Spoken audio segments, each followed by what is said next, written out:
Ini ang Digicast Negros X, ang top 10 nga balita sa Negros Island region ang amon idulong sa inyo. Kagyaring aton top story subong nga adlaw, November 14, 2025. Kaharitan sang Bagyo Tino sa Negros Occidental nagdangat sa 1.7 billion pesos. PBBM ginapaabot buwas. 1.2 billion pesos ginabuluban ta kaperdian sa katubuhan sa Visayas dala ni Bagyo Tino. 24 ka mga pungsod, 18 ka mga rehiyon sa Pilipinas, ginapaabot magapakigbahin sa Terra, Madre, Asia and Pacific. Deadline sa renewals ng driver's license pati na pag-settle sa penalty gin-extend bangod sa Bagyo. Kaag ang istorya sa pagkaluwas sang misang family kag ang pagka-missing sang 7 ka mga miyembro sang pamilya bangod sang Bagyo Tino. Bantayan sa Digicast documentary. Natanan sa Digicast Negros X.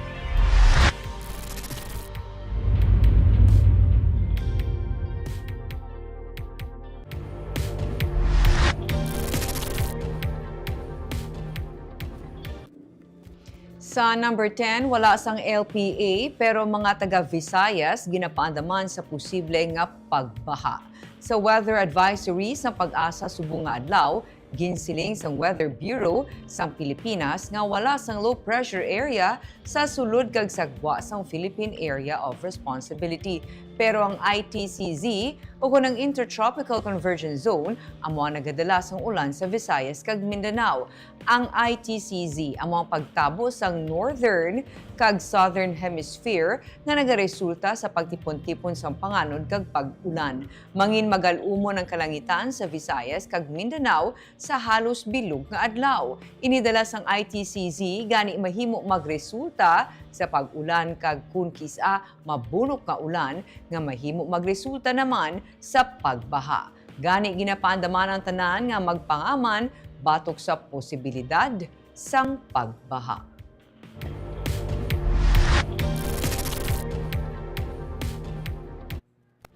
Sa number 9, kutob sa mga motorista nga apektado sang Bagyo Tino kag uwan ang gintagaan sang extension para mag-renew sang ilang nga mga lisensya.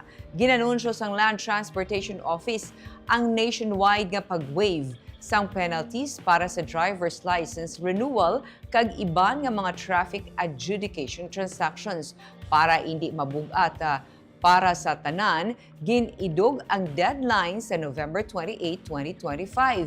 Ang direktibang halin kay Acting Transportation Secretary Giovanni Lopez para matagaan sa nagakaigo nga panahon kag hindi matamaan sa penalidad ilabi na ang mga pumuluyo sa mga lugar nga lubos nga naapektuhan sa nga sunod-sunod nga mga bagyo.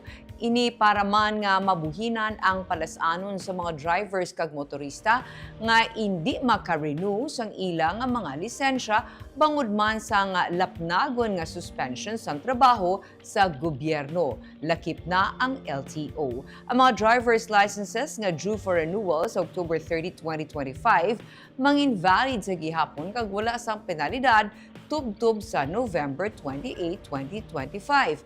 Pati ang penalidad sa mga motorista nga nadakpan humalin sa October 28 tubtob November 12, 2025 ang gina-waive man. Buot silingon, ang drivers ang hindi isubject sa masami 30-day suspension nga naga-apply kung ang bayulasyon wala masettle sa sulod sang 15 dias humalin sa naisyuhan sang Temporary Operator's Permit o kon TOP. Ang waiver tubtob man sa November 28, 2025.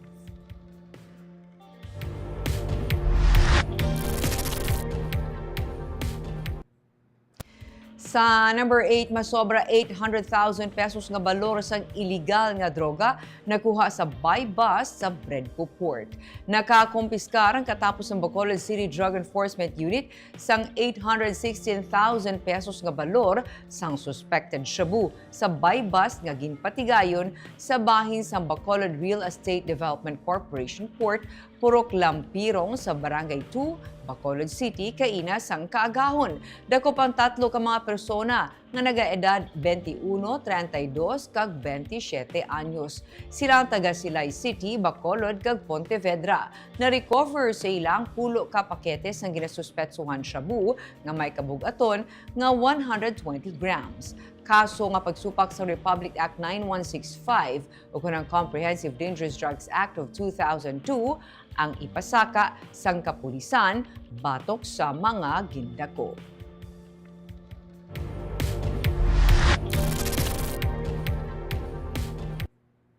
Sa number 7, lalaki nga nagahampang scatter ginbuno patay sa Kabankalan. Yara sa Barangay Tagukon Public Market sa Purok Paghidait, Barangay Tagukon sa Kabankalan City, samta nagahampa sang online games nga scatter ang 32 anyos nga lalaki sang siya ang ginpalapitan sa tatlo ka mga persona kag ginbuno. Ang biktima isa ka construction worker kag residente sang nasambit nga barangay. Gindala ang biktima sa Lorenzo Zayco District Hospital apang gindeklarar nga dead on arrival. May angot sa droga ang ginalantaw nga motibo sa kapulisan bangod isa ka user sang drugs ang biktima base sa nagwa nga investigasyon. Ginsiling ni Police Lieutenant Colonel Roberto Engiape Jr. ang hepes ng Kabankalan PNP na paslawan nga makabayad sa ginutang nga mga drug items ang biktima.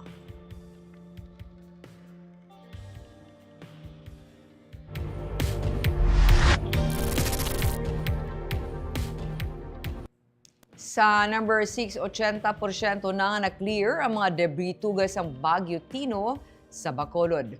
Padayon ang operasyon sa 23 ka-clearing teams sa Bacolod City o Purong Negros Power agud mapadasig ang pagkayusang kuryente kag internet connection matapos maapektuhan sang Bagyo Tino. Gindeploy kahapon ang 23 ka clearing teams nga may dala nga 20 ka dump trucks, 6 ka payloaders, 2 ka boom trucks kag 3 ka backhoe loaders gikan sa syudad kag volunteer partners.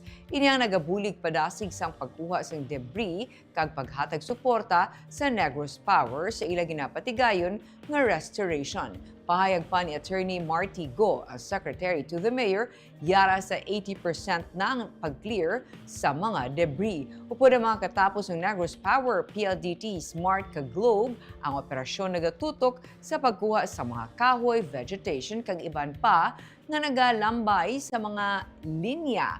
Agud mapadasig ang pagbalik sang kuryente kag komunikasyon. Nagpasalamat man ang syudad sa mga volunteer kag private partners nga naghatag sang ila serbisyo kag heavy equipment nga wala sang bayad para sa mas madali nga pagbangon sang Bacolod.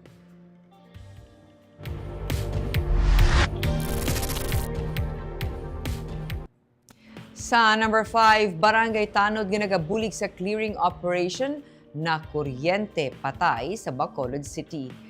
Nagtaliwan kagabi ang Barangay Tanod matapos makuryente samta nagabulig sa clearing operation sa Purok Katilingban, Barangay Bata sa Bacolod City. Nagaangkon sa mga paso sa lawas si Wiljo Valderrama kagindala sa Riverside Hospital sa Nobyembre 11. Matapos ang duha ka adlaw, siyang ginbawian sang kabuhi. Ginsiling ni Kapitan Remus Abaring sang Barangay Bata nga ila pangitaan sang paagi nga ma-shoulder ang galastuhon sa pagpalubong kay Valderrama. Ang nabili nga hospital bill sang tanod nga naglabot sa 103,000 pesos ang ginsabat na ni Bacolod Congressman Albi Benitez kag sang tingog party list paagi kay Congressman Stephen Paduano. Nailo ni Valderrama ang iya duha ka mga kabataan. Suno kay Abaring, bago pa lang gid nga nag-obra bilang Barangay Tanod si Valderrama.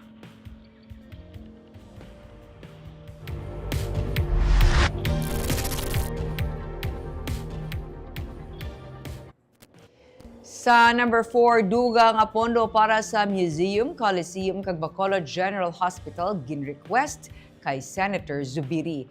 Nagpadala ang Bacolod City Council sang request kay Senator Juan Miguel Migs Zubiri para sa duga nga pondo sa 3 ka proyekto sa syudad. Ang Bacolod General Hospital, Bacolod Museum kag ang Coliseum. Suno kay Councilor Jason Villarosa, ang chairperson ng Committee on Tourism, Ang gin-request nga pondo naga-total sang 100 million pesos para sa Bacolod General Hospital kag 70 million pesos para sa Bacolod Museum kag Coliseum. Ang pondo para sa hospital kag museum pagagamiton para sa completion sang Phase 7 sang proyekto. Ginpahayag man ni Villarosa nga ang Coliseum target matapos antes sa nga Batang Pinoy 2026 nga ang maga-host Bacolod City. Ang Coliseum target matapos sa Oktubre samtang ang museum yara pa sa reconstruction sang exterior bangod sang kaharitan nga dala sang bagyo. Subong ginapa-expedite sang sangguniang panlungsod ang resolusyon agud mapirmahan ni Vice Mayor Claudio Puentevilla kag mapadala sa Manila nga kinahanglan sang opisina ni Zubiri bilang dokumentasyon para sa pag-release sa pondo. We have requested 100 million for the Bacolod City General Hospital and 70 million para sa museum and for the Coliseum. Kaya as we all know, Bacolod City will be hosting the Batang Pinoy for next year.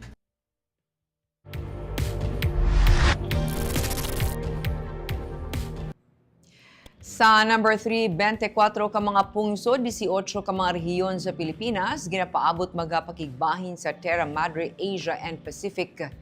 Terra, Madre, Asia and Pacific 2025 nga natalana sa Nobyembre 19, tubtub 23, diri sa Bacolod City. Sunod sa organizers, hindi lamang inihigayon nga matibong ang mga ginatanyag sa local communities, kundi makaganar man. Ang kahiwatan ng ginakabig pinakauna kag pinakadako nga pagtililipon nga ginapamunuan sa slow food movement. Magabukas ini sa Nobyembre 19 sa Provincial Capital Lagoon. May 24 ka mga pungsod ang ginapaabot magapakigbahin. 18 naman ka mga region sa pungsod ang magapadulong. Suno kay Rina Gamboa, ang Executive Director sa Terra, Madre, Asia and Pacific 2025, higayon ini nga matibong kag makilala kung ano ang yara sa probinsya. Pahanumdom ini nga dapat ipabugal ang mga local ingredients.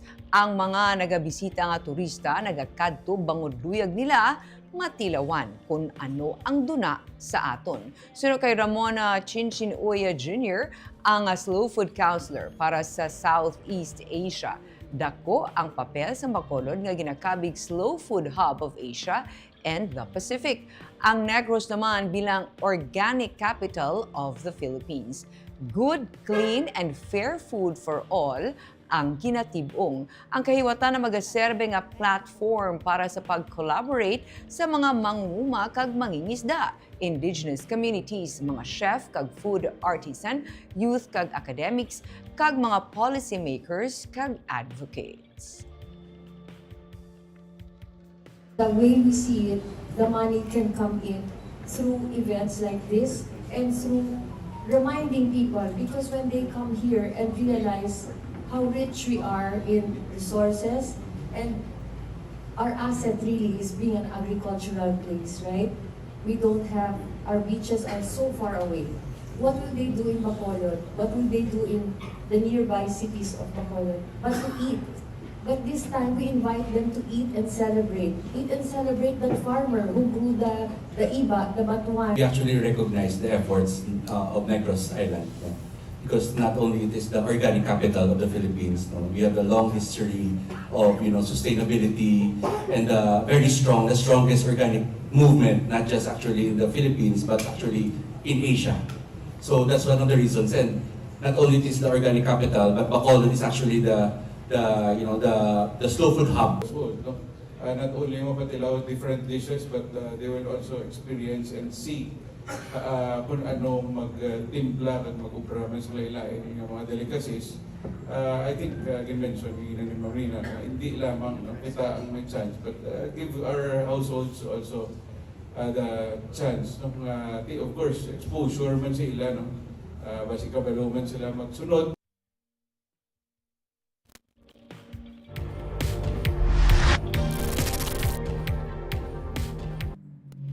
Sa number 2, ginabulubanta 1.2 billion pesos ang kapirdihan dala sang Bagyo Tino sa industriya sang kalamay sa Visayas. Masobra sa 16,000 ka mga sugar farmers ang apektado.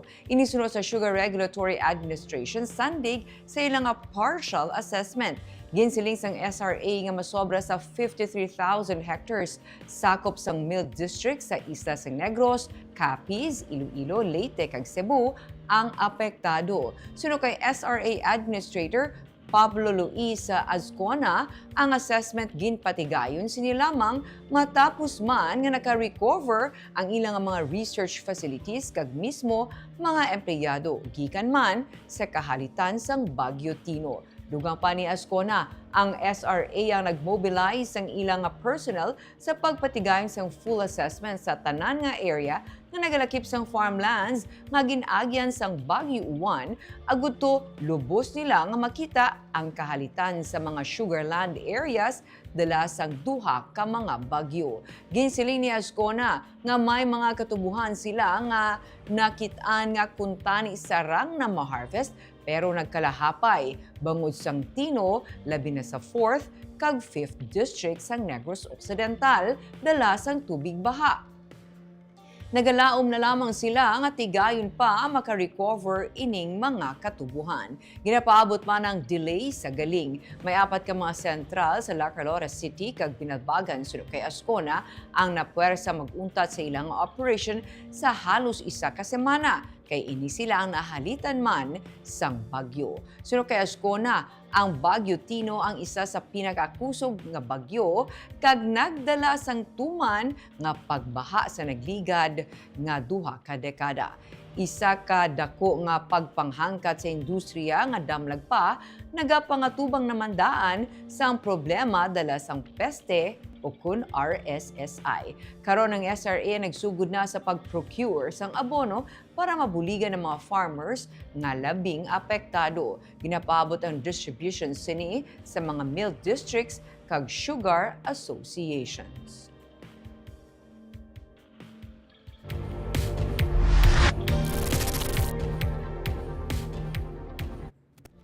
Kag sa number 1, nagdangat na sa 1.7 billion pesos ang kahalitan sang Bagyo Tino sa Negros Occidental. Isa ka coordination meeting ang ginpatigayon nanday Governor Eugenio Jose Lacson kag DSWD Secretary Rex Gatchalian sini nga Biyernes. Ginsiling man sang gobernador nga ginapaabot buwas nga adlaw si Presidente Ferdinand Marcos Jr. sa pagbisita sa mga apektado nga lugar sa probinsya kung itugot man lamang sang tiyempo. Nagsaka na sa 1.7 billion pesos ang kahalitan sang Bagyo Tino. 1.31 billion pesos ang kahalitan sa infrastructure. Sa agriculture kag livestock naman, nagdangat ini sa 202.5 million pesos. Kahalitan sa education ang yara naman sa 172.8 million pesos. Si Gatchalian na nagsapol kan Canlaon City Mayor Jose Trabasco Batchok Cardenas kag District Representatives Dino Yulo sang 5th District, Jeffrey Ferrer sang 4th District kag Emmanuel Iway 1st District sang Negros Oriental para mag-assess sang nagapadayon nga relief nga kinahanglanon. May 1.2 million na ka-food boxes ang na-distribute sa bilog nga pungsod sunod sa iya sa duha ka semana. Kag 44,000 tubtub 50,000 ka mga food boxes ang na-allocate sa Negros Occidental. So I just flew in from Southern Leyte because the President has instructed me to see to it that all disaster-affected areas get the attention that they deserve. Gusto namin maramdaman nila na wala kaming inuuna, lahat kayo importante mula sa mga lugar na tinamaan ng earthquake, tinamaan ng bagyong Nando, Ramil, Tino, Yuan. Sabay-sabay namin ginagawa yon. So this whole week, I've been going around together with the President. Nauna lang ako kasi I have to meet the local chief executives and the governor to see what else we can do so to the President help. is coming tomorrow? That I am not sure, but he sent me here today kasi I crossed nga from Southern Leyte. Kasi I'm trying to cover as much ground as I can.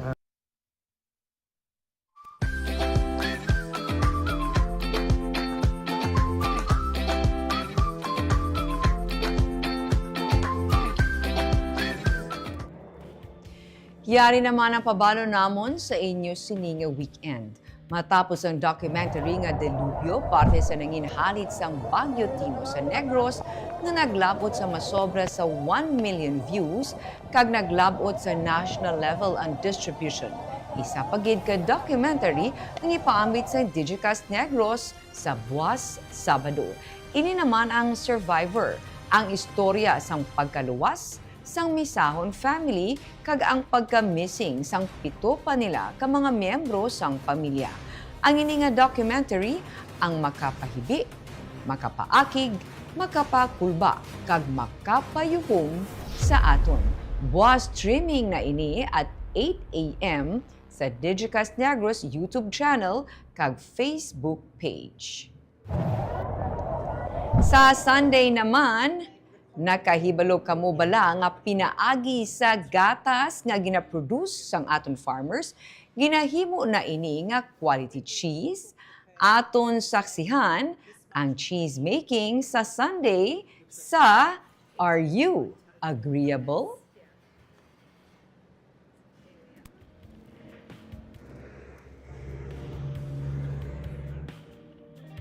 Kagamayad to ang top 10 stories of the day, tubdob sa Lunes. Ako si Barbara Mijares. Maayong gabi.